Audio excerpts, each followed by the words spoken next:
Assalamualaikum warahmatullahi wabarakatuh. Halo teman-teman. Di video kali ini sebelum kita memasuki pembahasan gitu ya, pasti teman-teman udah melihat screenshot dari beberapa berita mengenai pelecehan seksual. Nah, mungkin kita nih sebagai warganet atau para pengguna media sosial udah sering gitu ngedenger berita-berita mengenai pelecehan seksual ini. Mulai itu beritanya dari Facebook atau dari TikTok atau dari Twitter, semuanya itu ada gitu. Dari Instagram juga ada. Dari awal 2023 nih udah banyak banget kasus-kasus mengenai pelecehan seksual.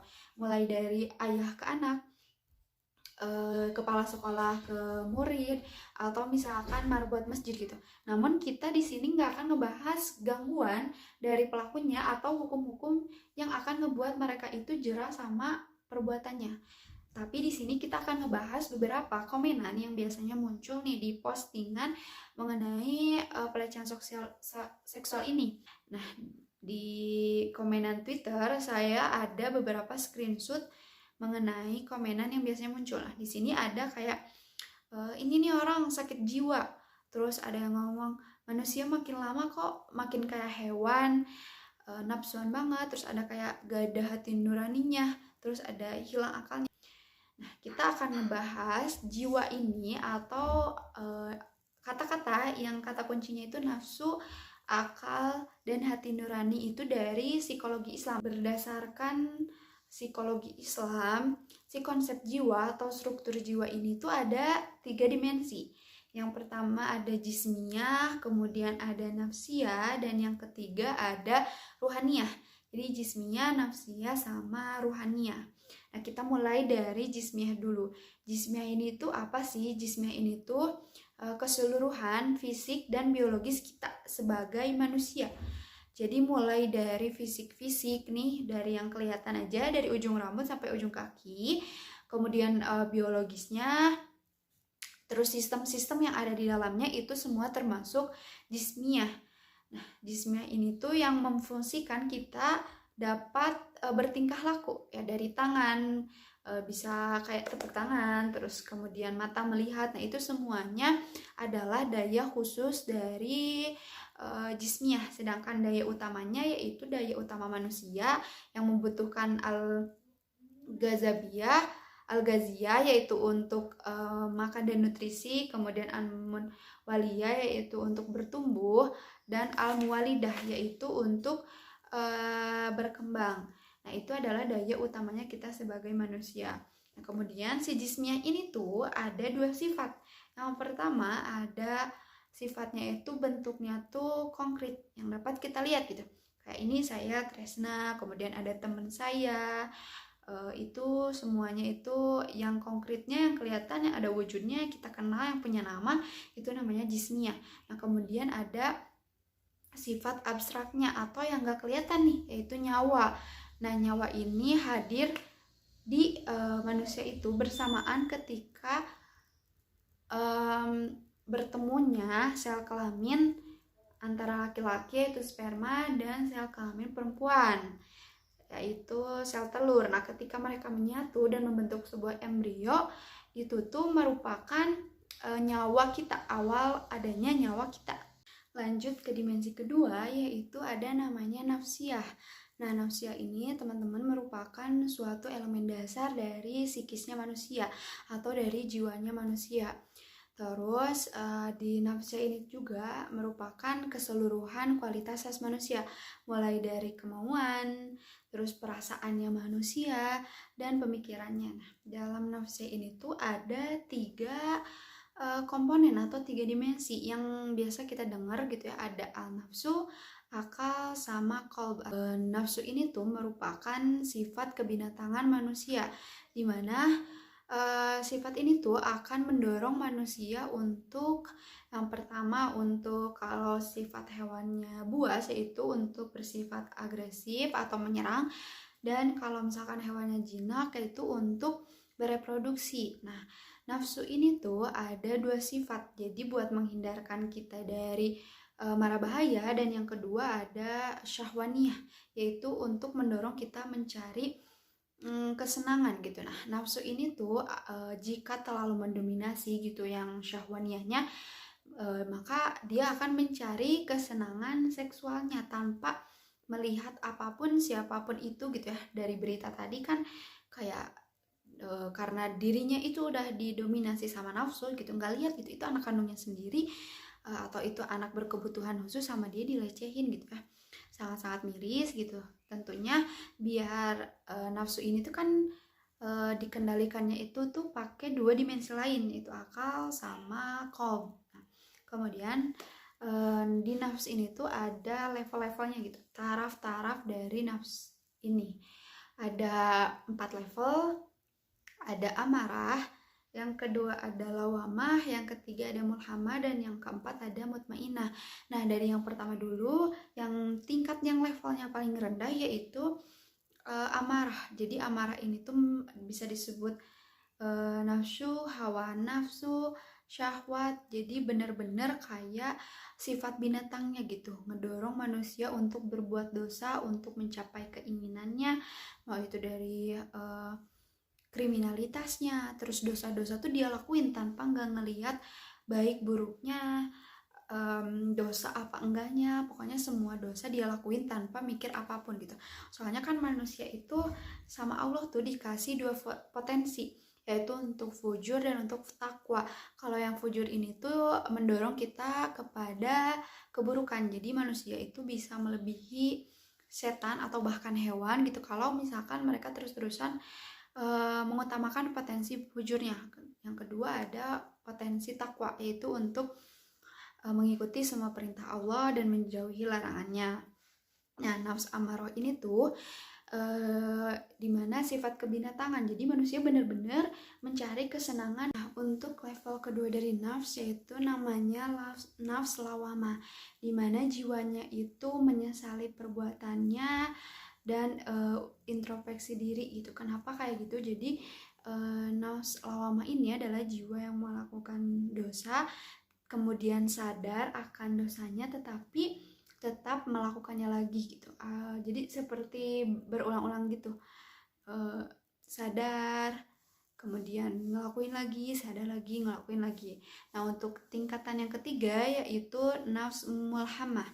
Jadi jiwa yang sudah terlepas dari dosa, udah gak berbuat dosa, tetapi masih memikirkan bagaimana rasanya, bagaimana kesenangannya, dan bagaimana kenikmatannya ketika melakukan dosa tersebut gitu.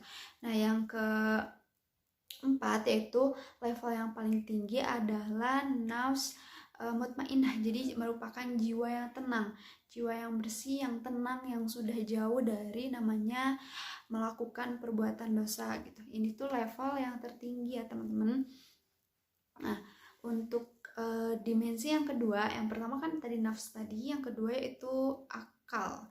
Nah, akal ini tuh bukan otak gitu, bukan wujudnya di otak, karena akal ini membedakan manusia dengan hewan. Kalau misalkan otak, tentunya hewan juga kan punya tuh organ otak, tapi mereka nggak punya akal. Nah, si akal ini pembeda manusia dan hewan.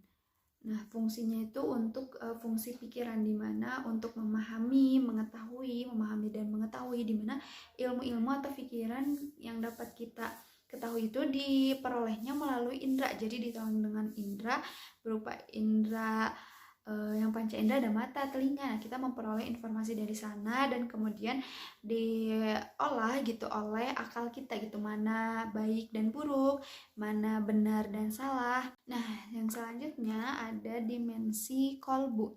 Dimensi kolbu ini itu hati nuraninya gitu, tempat perasaan kita sedih, marah, kemudian bahagia. Nah, itu tuh bersumber atau adanya itu dari kolbu. Oleh karena itu, kolbu ini tuh memegang peranan penting bagi kita sebagai manusia untuk memiliki jiwa-jiwa kemanusiaan. Kan suka ada tuh istilah kayak manusia tapi tidak berkemanusiaan. Jadi dia tuh manusia tapi nggak punya perasaan kayak manusia gitu, yang sedih harusnya, atau harusnya gak boleh kayak gitu karena hatinya itu gak jalan gitu. Nah kemudian kondisi hati itu ada 3, ada kolbu baik, dimana tempatnya itu tempat-tempat baik kayak ikhtiar, sabar, syukur, pokoknya kayak hal-hal yang baik namanya kolbu baik. Nah ada kolbu buruk, yaitu tempat-tempatnya sifat buruk kayak iri, dengki, kemudian marah tuh, itu adanya di kolbu buruk. Nah ada juga kolbu baik dan buruk. Nah kolbu baik dan buruk ini tuh jadi kadang baik kadang buruk. Lebih baik sebagai contohnya tuh munafik sama ragu-ragu. Jadi teman-teman, kalau berdasarkan berita yang tadi gitu ya, yang kasus pelecehan itu, dan dari komen-komen yang ngomong kalau misalkan gak ada hati nuraninya, gak ada akalnya, ya itu benar. Berarti kalau melihat kasus tadi tuh, si pelaku ini tuh gak ada hati nuraninya gitu. Udah tahu anaknya ini tuh anak berkebutuhan khusus, anak SLB.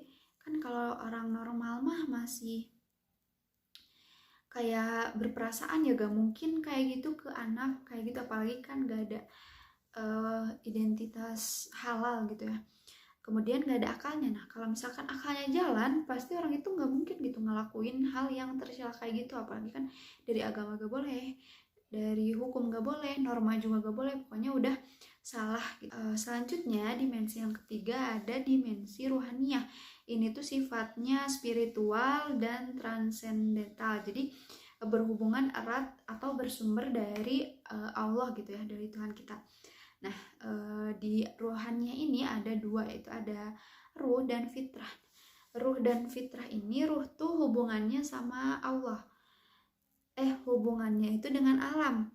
Kalau misalkan ini fitrah itu Abdullah, hubungannya dengan hamba Allah gitu ya, atau budaknya Allah, dalam artian ya hambanya Allah. Kalau misalkan ruh ini tuh ngebuat kita memiliki potensi-potensi untuk menjadi khalifah yang baik dari sifat-sifat yang Allah kasih gitu, menjadi khalifah yang baik di muka bumi. Jadi hubungannya dengan alam.